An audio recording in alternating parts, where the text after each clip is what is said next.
Welcome, ladies and gentlemen, to the Commented Wide Your YouTube channel.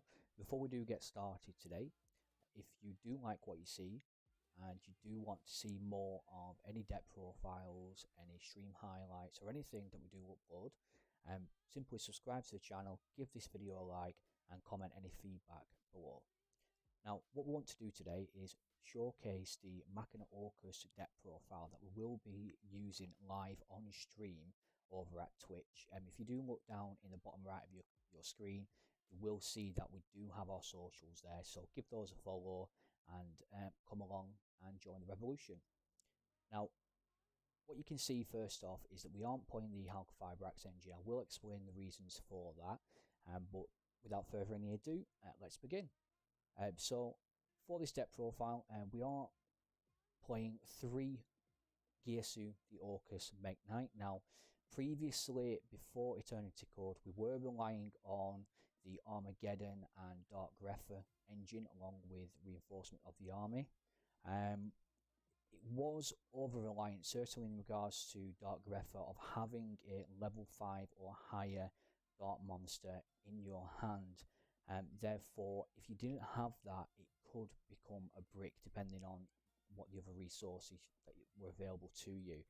What Gearsu now allows us to do is, on normal summon, is send 1 Orcust or World Legacy card to the graveyard. Now bear in mind, that does not need to be a monster, so you can send any of your traps, any of your spell cards in order to get this effect. As well as that, you can also special summon a level 1 machine type token to your side of the field if this is the only monster on the field for you. The other effect in regards to it becoming a tuner doesn't really come up in this deck because we're not playing any synchro monsters. However, if you were to go for the synchro variant, it would make the deck a lot stronger. To go with that, we are playing the 3 Orcust Nightmare, the 2 Symbol Skeleton, and the Honorary Gizmek Uruchi, which is an Honorary Orcust card. Now you will notice we're not playing the Brass Bombard. That's purely because I didn't really have room for it. As well as that, with us not playing the Halqifibrax engine, I didn't have any use for any tuner monsters at this moment in time, but obviously the deck may change depending on the meta.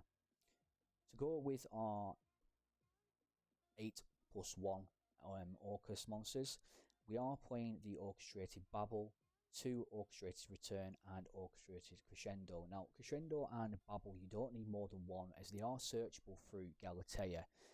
If you were to play more than 1, it can become quite bricky, and especially with Crescendo being once per turn, it doesn't really become viable until the late game. So you want to be searching Babel first. If you already have Babel, you want to be searching the Orchestrated Crescendo. For the World Legacy engine, you will notice a slight variation from what you normally see. Now, I am playing the 2 World Legacy World ones as usual. However, I am playing World Armor as well. Now, the reason for this is when this card is normal summon or special summoned, you can add 1 World Legacy card from your deck to your hand.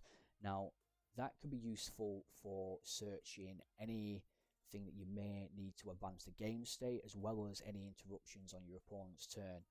And we do play the World Legacy Succession, as well as World Legacy Awakens, which allows another link summon during your opponent's turn, other than the Masquerena that you do normally summon. We are playing World Legacy Sorrow. Now, that's purely in here that if we do know that our opponent is playing anything from Dark Ruler No More, Lightning Storms, or even Evenly Matched, it gives us an option in which to negate that. If they do have a second one, then that's unfortunate, but generally they only have 1 on their opening turn. Of course, we are playing the Machina engine, and we are playing 1 Machina Metal Cruncher, 1 Citadel, 1 Irradiator, and 1 Megaform. And of course, we are playing 3 Machina Redeployment. Now, Machina Redeployment has become extremely important in the Orcust deck due to its ability in which to discard cards like Orcust Nightmare to the grave, your Symbol Skeleton, as well as your World Wand.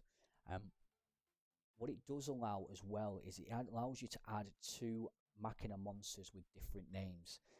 Generally, you will add the Machina Megaform as well as the Irradiator. and then you will use these two in sync to enable you to then special summon your Machina Metal Cruncher. Metal Cruncher is there purely to search your scrap engine. So we do play 3 scrap recycler as well as the 1 scrap golem in there as well. A unique situational chain block that you can do in order to maintain your plays and maintain the game state is purely through using Machina Citadel to chain block your scrap wyvern or your scrap recycler. Now, when a Earth type machine monster is destroyed, you can actually special summon Machina Citadel from your graveyard, and with you having this on the field during your opponent's turn, by targeting itself and then destroying it, you essentially have a Raigeki on your opponent's turn for any monsters that have 3000 or lower attack, which in most cases your opponent does not get a monster as high as that on the field. It does bait out negates, and that's why we play Citadel. For the scrap engine, of course, we don't play any tuners, therefore we don't send any to the graveyard, so we did need another resource in which to get another body on board to go into Scrap Wyvern. So we do play Crystron Rose Phoenix. Now what Rose Phoenix does is, whilst it's in the graveyard, you can banish it and then special summon a level 1 token to your side of the field. And with it being a machine type card, it means that you can go into certain plays, which we will show you later when we get to the extra deck. We do of course play 3 Call by the Graves. Now this deck is very susceptible to hand traps, especially Ash Blossom, which obviously the targets in this deck are your Gear Suit as well as your Scrap Recycler, so you do need those plays to go off as often as possible, so we do need to max out on Call by the Graves here. We do play the 1 Foolish Burial. It's self-explanatory. It allows you to send cards to the graveyard that you are missing, so monster cards to the graveyard you are missing. Monster Reborn works in tandem with World Legacy Succession. However, it's not once per turn. If this was at more than 1, we'd be playing more than 1 in here. Ash Blossom, of course, we need it. We need to negate any potential special summons, any potential cards that give your opponent advantage. We are playing just the 2 Nibiru in here. Now the reason for that is the only decks that do special summon more than 5 times, summon more than 5 times, tend to be your combo decks such as the Dragon FTK, as well as Synchro Eldritch and Adamancipator. But I do suspect once Numeron comes out, our opponent will generally just summon the 4 times in order to get into F0. So playing just the 2, it means we can take it out and we're not then having to take out any important combo pieces. We are playing the Infinite Impermanence. It is self-explanatory. I was considering Effect Veiler, but being able to set it to the field and negate any spell or traps in this card's column once it's been activated, it does come up and it does help in certain situations. For the side deck, we are playing the Dino Wrestler Pankratops. If this card didn't target, it would be a hell of a lot better. However, just being able to special summon this when your opponent controls more monsters than you do can help us, especially through its effect of attributing itself, to out any boards. We play the 3rd Nibiru in here, just in case we are playing any combo decks or any decks that's basically summon more than 5 times. Ghost Ogre, I believe, will become more important, especially when Numerons do come out, and being able to destroy the field spell once it activates its effect will help to slow any decks down. As well as that, it's also very good if you do need to get any of your monsters off the board as well, especially if your opponent tries to negate them. We do play the 3 Cosmic Cyclone. This is purely here for the Eldritch and the Unchained matchups, being able to banish their resources so they don't get any particular advantage does help slow them down, meaning that we can set up combos a lot faster, as well as that we can set up any interruptions. Don't really know more. It's purely there to negate any combo boards that are there. This will be taken out, however, once Forbidden Droplets does come into the TCG.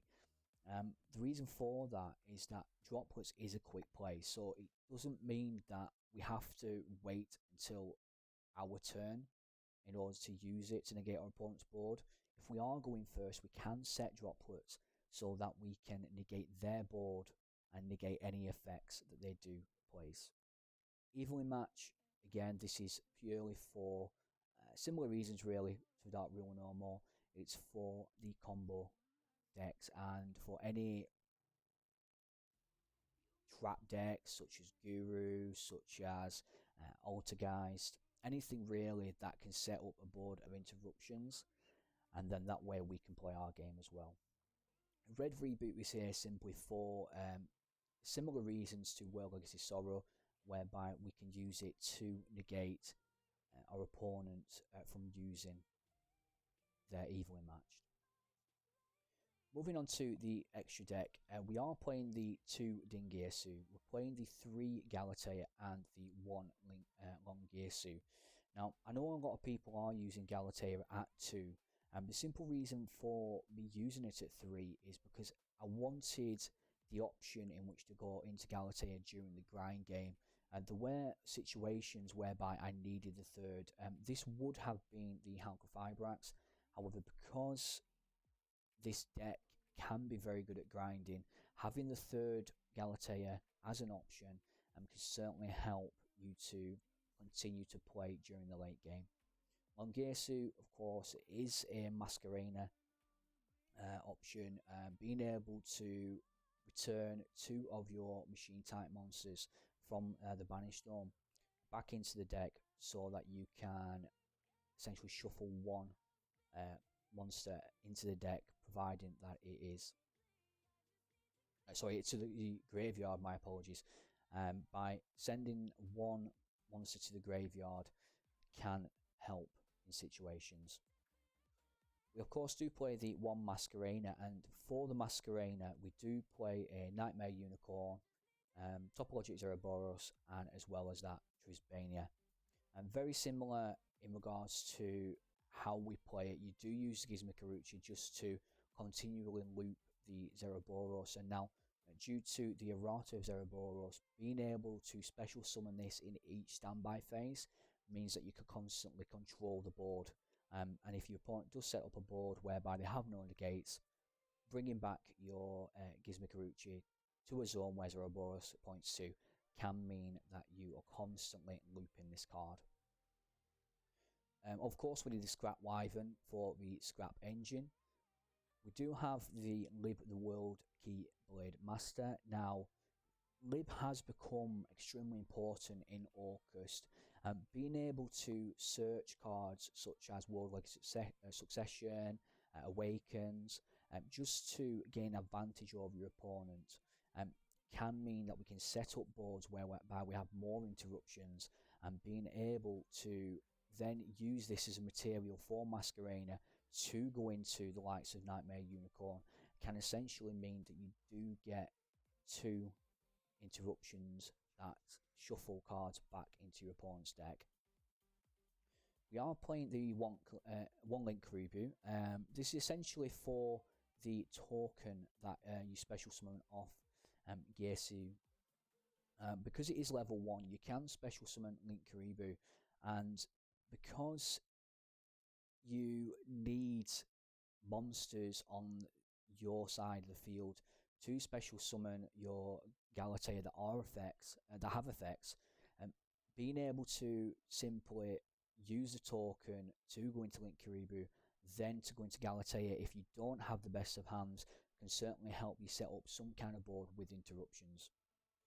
We are playing the 1 Appaloosa, and this is very situational. You have to have a board whereby you can use Masquerena or World Legacy Awakens in the standby phase, in comparison to Masquerania in the main phase, so that you can essentially have 3 to 4 negates for monster effects. Due to us not playing Halqifibrax, I have decided to play the Platinum Gadget.